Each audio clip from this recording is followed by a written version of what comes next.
दोस्तों नमस्कार। उम्मीद है आप अच्छे होंगे। आपको अगर 1947 के बारे में ना पता हो तो एक बार फिर से चर्चा करने आया हूँ मैं। एक ऐसा साल जिसने आज़ादी दिलाई, बल्कि करोड़ों लोगों की ज़िंदगियों को उसने हमेशा के लिए बदल दिया। लाखों लोग तो फॉर श्योर इनकी ज़िंदगी पे आज़ादी का डायरेक्ट इम्पैक्ट था। पार्टीशन ऑफ इंडिया, एक लाइन रैडक्लिफ ने नक्शे पे खींच दी और वो भारत और पाकिस्तान को उसने 2 अलग-अलग देशों में बाँट दिया। लाखों लोग मारे गए, दंगे हुए, करोड़ों लोग बेघर हो गए और आज 75 साल बाद भारत और पाकिस्तान पहली बार पानी के मुद्दे पर एक दूसरे के आमने सामने हैं।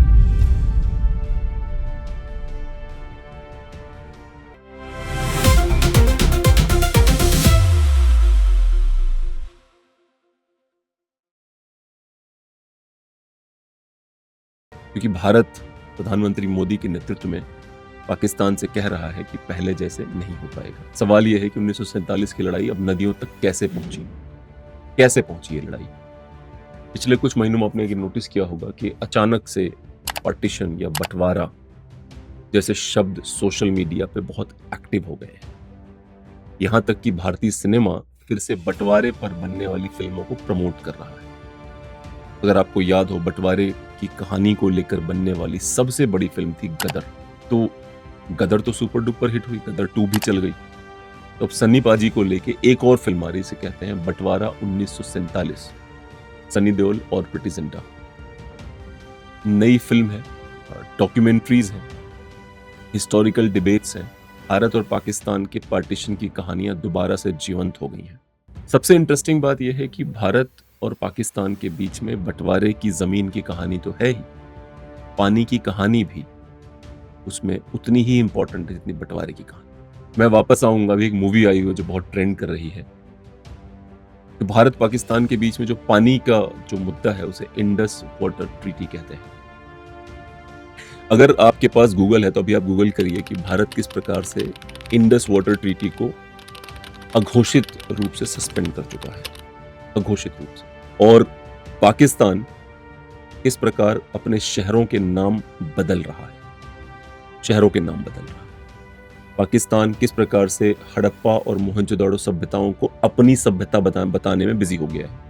From the top, Asim Munir से लेकर वो जो उनका प्रधानमंत्री है वहां तक। ये सब क्यों हो रहा है, चर्चा करेंगे आज।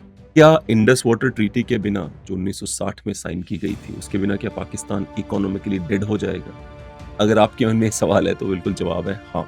47 में जमीन बांट दी गई। रिवर सिस्टम को, क्योंकि पंजाब कहते थे, पंजाब मतलब 5 नदियों का प्रदेश। 70% लगभग पंजाब पाकिस्तान के पास है और 5 नदियां जो है वो, वैसे तो 6 नदियों की चर्चा इंडस वाटर ट्रीटी में की गई। पंजाब रीजन की जो बहुत सारी नदियां थी जो भारत से निकल के पाकिस्तान जाती थी। नदी का सोर्स भारत में है पर वो खत्म पाकिस्तान में हो। उदाहरण के लिए ब्रह्मपुत्र नदी है, उसका सोर्स चाइना में है, मतलब तिब्बत में है। पहले तिब्बत अलग देश हुआ करता था, पर वो आके भारत में और बांग्लादेश और भारत में जो है बंगाल की खाड़ी में गिर पड़ती है।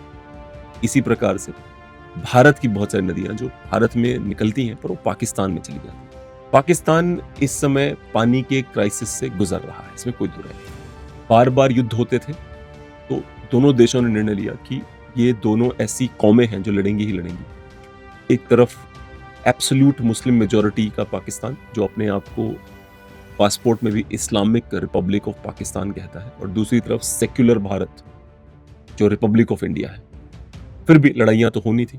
वर्ल्ड बैंक ने एक मीडिएशन करी 1960 में और उसने कहा कि क्यों ना आपके पानी के मुद्दे को एक दिशा दी जाए, कॉन्ट्रैक्ट कर दिया जाए। उस कॉन्ट्रैक्ट का नाम रखा गया इंडस वाटर ट्रीटी।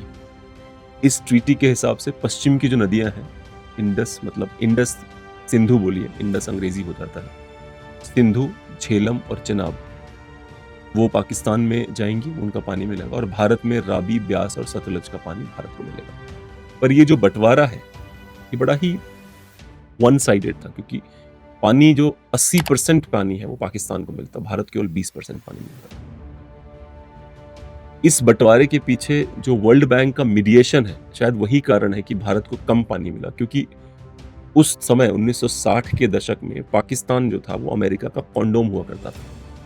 तो उन्होंने निर्णय लिया कि नहीं, वर्ल्ड बैंक ने बोला भारत को, भारत के प्रधानमंत्री, नया देश था भारत, पाकिस्तान भी नया था, पर पाकिस्तान ऑफिशियली अमेरिका की गोद में बैठा हुआ और भारत जो था वो अनऑफिशियली तो रशिया के साथ था, पर ऑफिशियली वो किसी के साथ नहीं। तो भारत थोड़ा एक अनाथ टाइप का था उस टाइम 1960 में। तो जो प्रेशर डाला गया और करवा लिया गया नेहरू जी से, उन्होंने कर दिया। तो चैलेंजेबल तभी से थी ट्रीटी, वो ऐसा नहीं है कुछ नया नहीं हुआ उस ट्रीटी में।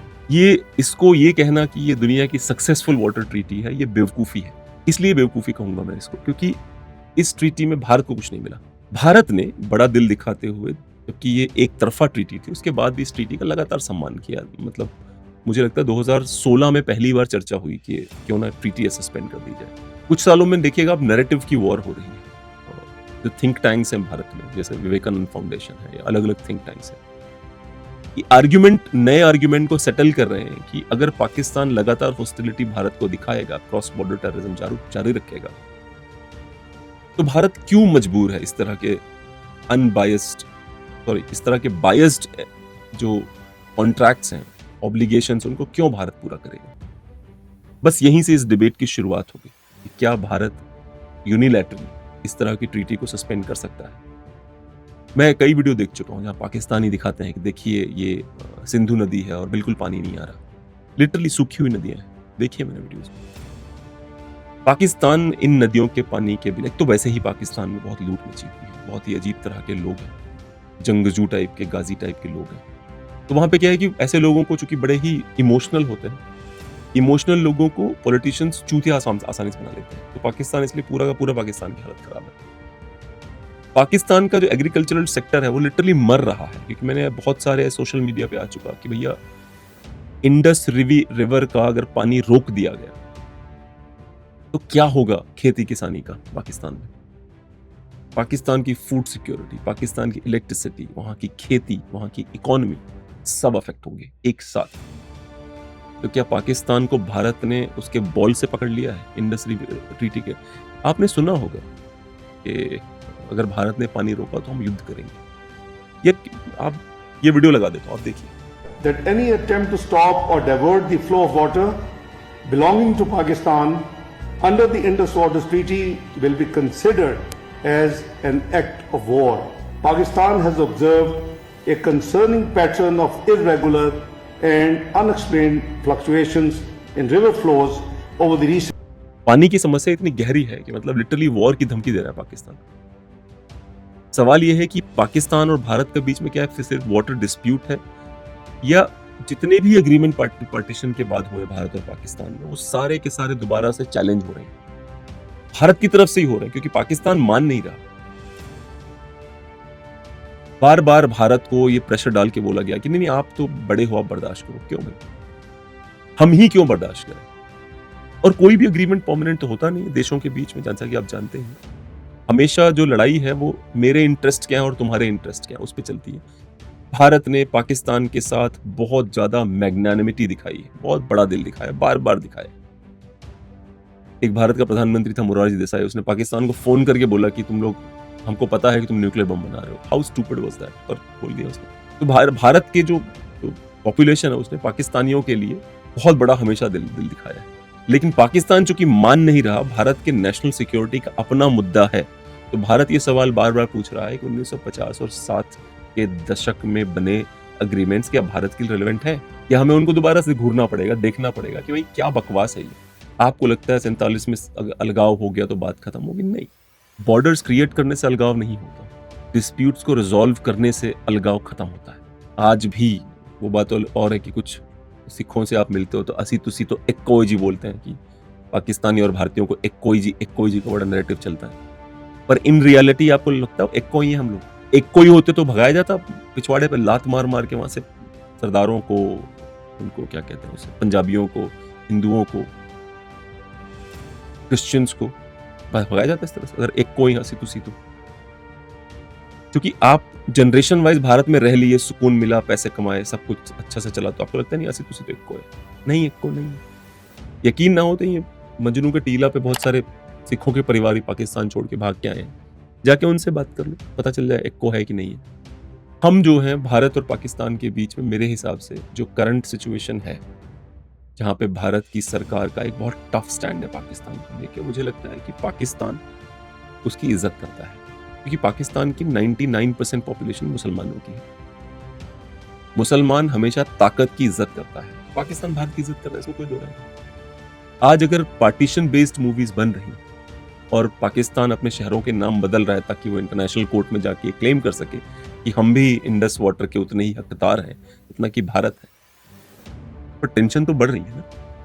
कुछ लोग कहते हैं कि इतिहास हमेशा अपने आप को रिपीट करता है, तो मुझे तो नहीं लगता इतिहास पाकिस्तान और भारत में रिपीट होगा। भारत के अंदर इतिहास रिपीट होने की बड़ी संभावनाएं हैं।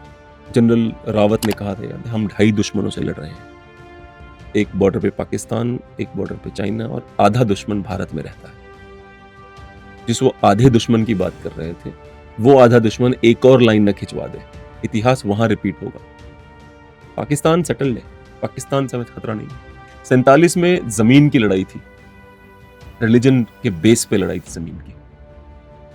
मोहम्मद अली जिन्ना और उसके मानने वालों ने कहा कि हिंदू मुसलमान 2 अलग अलग कौमें हैं, अलग अलग देश हैं, साथ नहीं रह सकते। 3-3.5 करोड़ टोटल मुसलमान थे भारत में, उसमें से केवल 72 लाख पाकिस्तान गए, बाकी सब यहीं रह गए। जब वोटिंग की बारी आई कि कितने मुसलमान चाहते हैं कि पाकिस्तान बने, तो 90% से ऊपर मुसलमानों ने पाकिस्तान बनने के लिए वोट डाला, बनना चाहिए, पर जाने के लिए नहीं। अभी मुसलमान कहते हैं कि हमने जिन्ना की 2 नेशन थियरी पे लात मार दी। अरे झूठ बोलोगे तो कयामत के रोज क्या होगा तुम्हारे साथ? झूठ बोलते हो आप, क्योंकि सच ये है कि आपके अंदर एक सुपीरियरिटी कॉम्प्लेक्स है कि ये देश हमारे मुगलों ने, हमारे गौरियों ने, खिलजियों ने, औरंगजेबों ने जीता हुआ है, जीता हुआ मुल्क है हमारा। क्यों छोड़ दें इसे? इसको काफिरों के लिए छोड़ दें इसको? ये सच है। कानों को सुनने में अनकंफर्टेबल लगता है, पर आप बहुत दिल में, जो मुसलमान मुझे इस समय देख रहा है उसको मालूम है क्या कह रहा हूं। पाकिस्तान एक राष्ट्र है पाकिस्तानियों के लिए। पाकिस्तान शब्द है, वो एक आइडिया है भारतीय मुसलमानों के लिए, आइडिया है उनके लिए। पाकिस्तान शब्द जो जीता है उनके मनों में वो शब्द, और प्रॉब्लम वही है। अगर आप आइडियोलॉजिकली इतने, कई लोग कहते हैं मुसलमान आइडियोलॉजी को बहुत मानता है, कई लोग गाली भी देते हैं मुसलमानों को, मैं कभी नहीं देता गाली मुसलमानों को। मैं सच उजागर करता हूं, उनको लगता है गाली उनकी प्रॉब्लम है। मुसलमान ये देश छोड़ के इसलिए नहीं गए, ये वही वाली कंपैरिजन है पार्टीशन के टाइम पे, जो कंपैरिजन आज आपको दिखती है कि एक बोर्ड लेके घूम रहा है लड़का, आई लव मोहम्मद बोर्ड लेके घूम रहा है, और वही लड़का जब हिंदुओं के एरिया में अपनी पान की टपरी लगाता है तो उसका नाम रखता है स्टार पान वाला, वहां नहीं लिखता कि आई लव मोहम्मद। सिलेक्टिव है, कन्वर्टेड है ना। ओरिजिनल होता तो सिलेक्टिव नहीं होता। वो लोग जो पाकिस्तान नहीं गए पार्टीशन के समय, वो ऐसे ही थे। वो मौके का फायदा उठा के पाकिस्तान तो बनवाना चाहते थे, पर वो लोग कभी नहीं चाहते थे पाकिस्तान जाए। अब क्या हुआ? चूंकि भारत का दिल बहुत बड़ा था, तो भारत ने क्या किया? भारत ने खूब पाकिस्तान को और भारत के मुसलमानों को खूब तुष्टीकरण किया दबा के। अब भारत में राइट विंग का उदय हुआ है, प्रधानमंत्री मोदी बन गए हैं, उन्होंने बोला हम तुष्टीकरण नहीं करेंगे। तो जो देश के अंदर मुसलमान है उनका तुष्टीकरण तो बंद हुआ ही हुआ, और जो उनके शुभचिंतक है पाकिस्तान में, उनका भी तुष्टीकरण बंद हो गया, पानी बंद हो गया। कोई भी इंटरनेशनल कोर्ट भारत का कुछ नहीं उखाड़ सकती। अगर आपको याद हो, साउथ चाइना सी पे इंटरनेशनल कोर्ट का निर्णय आया था कि साउथ चाइना सी चाइना का नहीं है, चाइना इस तरह से अतिक्रमण वहां नहीं कर सकता। फिलीपींस और थाईलैंड के अधिकारों की रक्षा की थी इंटरनेशनल कोर्ट ने। चाइना वाला हम इसको मानते ही नहीं है, उन्होंने फाड़ के फेंक दिया, मतलब लिटरली नहीं, बट समझ लीजिए आप इसको। उन्होंने हर मन नहीं मानता ऐसे नॉनसेंस डिसीजन को। भारत का भी वही हाल है। वीर भोग्या वसुंधरा, जिन देशों के पास ताकत है उन पे इंटरनेशनल कोर्ट से कोई फर्क नहीं पड़ता। तो भारत ने अगर इंडस वाटर ट्रीटी को कैंसिल कर दिया है या सस्पेंड कर दिया है, थोड़े में कर सकता है। कोई भी इंटरनेशनल कोर्ट भारत को बाध्य नहीं कर सकता। अगर ताकत है तो आप करिए। नैरेटिव्स बदलने की पूरी कोशिश हो रही, पाकिस्तान भी कर रहा है, भारत भी कर रहा है। यहां से आगे का रास्ता क्या है किसी को नहीं पता। इन रियलिटी अगर यूरोप में राष्ट्रों ने मिलकर यूरोपियन यूनियन बनाया है, तो काश भारत और पाकिस्तान के लोगों के अंदर वो सलाहियत आए, वो बुद्धिमानी आए जो ओरिजिनल मुसलमान अरबों में है। तो भारत और पाकिस्तान और बांग्लादेश और म्यांमार और नेपाल और भूटान को मिला के भी एक यूनियन बन सकता है। सवाल यह है कि बनाएगा कौन? आप मुझे कमेंट करके बताइए, आपको क्या लगता है कि इंडस वाटर ट्रीटी को सस्पेंड ही रहने देना चाहिए या उसको दोबारा से पानी को खोल देना चाहिए। आज के लिए इतना ही, धन्यवाद।